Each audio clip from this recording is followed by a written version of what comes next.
Hello there. My name is Laura Hogan. I'm a bridge student at Frontier Nursing University. I currently work as a labor and delivery nurse at a military community hospital. And in the last few years, I have noticed an increasing trend in the administration of aspirin prophylaxis in pregnancy.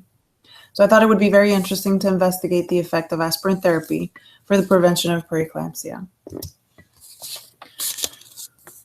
So let's talk about preeclampsia. This is a disease that is unique to pregnancy, and according to the U.S. Preventive Services Task Force, it is one of the leading causes of maternal and fetal morbidity and mortality worldwide. To this day, preeclampsia accounts for more than 1/3 of serious obstetric complications, which include placental abruption, low birth weight infants, and neonatal death. The only known cure for preeclampsia is the delivery of the fetus and the placenta. So what exactly is preeclampsia? Well, according to the U.S. Preventive Service Task Force, preeclampsia is defined as a systolic blood pressure greater than 140 millimeters of mercury or a diastolic blood pressure greater than 90 millimeters of mercury in a previously normotensive woman with the addition of protein excretion in the urine after the 20th week of pregnancy. Now let's talk about the causes of preeclampsia. It is believed that preeclampsia begins with an abnormal implantation of the placenta. According to a 2013 meta-analysis by Roberge et al., the cells which eventually become the placenta begin to invade the uterine spiral arteries between weeks 8 and 10 of pregnancy. This is why it is so critical to begin aspirin prophylaxis during the first trimester of pregnancy. There are also several degrees of improper implantation of the placenta, which have a direct correlation in the severity of the progression of preeclampsia. Let's talk about who is at risk for developing preeclampsia. In their 2014 original research, Block, Abram et al. Outlined the following risk factors: women who have developed preeclampsia in a previous pregnancy, those who have experienced a stillbirth, women who had a pregnancy complicated by intrauterine growth restriction, those who have experienced 2 consecutive miscarriages or more, and finally, women who have been diagnosed with thrombocytopenia or any other autoimmune disease. As of note, mothers with chronic hypertension, diabetes, and obesity not only increase their chances of developing preeclampsia, but were also found more likely to develop the more severe forms of this disease.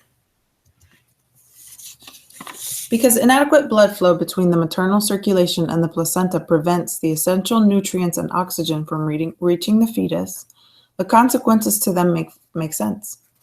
Stillbirth, intrauterine growth restriction, preterm birth, and placental abruption are those risks to the fetus.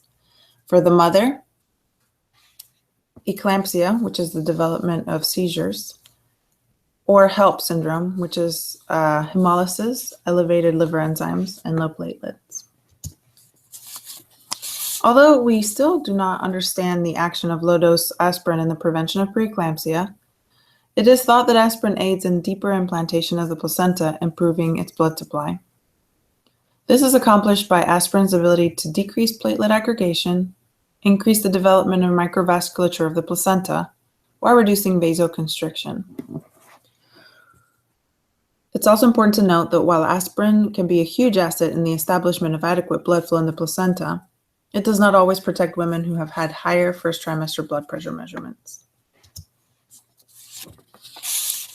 Administering low-dose aspirin to women at risk for developing preeclampsia has lowered the incidence of this disease by 50%, especially when therapy is started before the 16th week of pregnancy.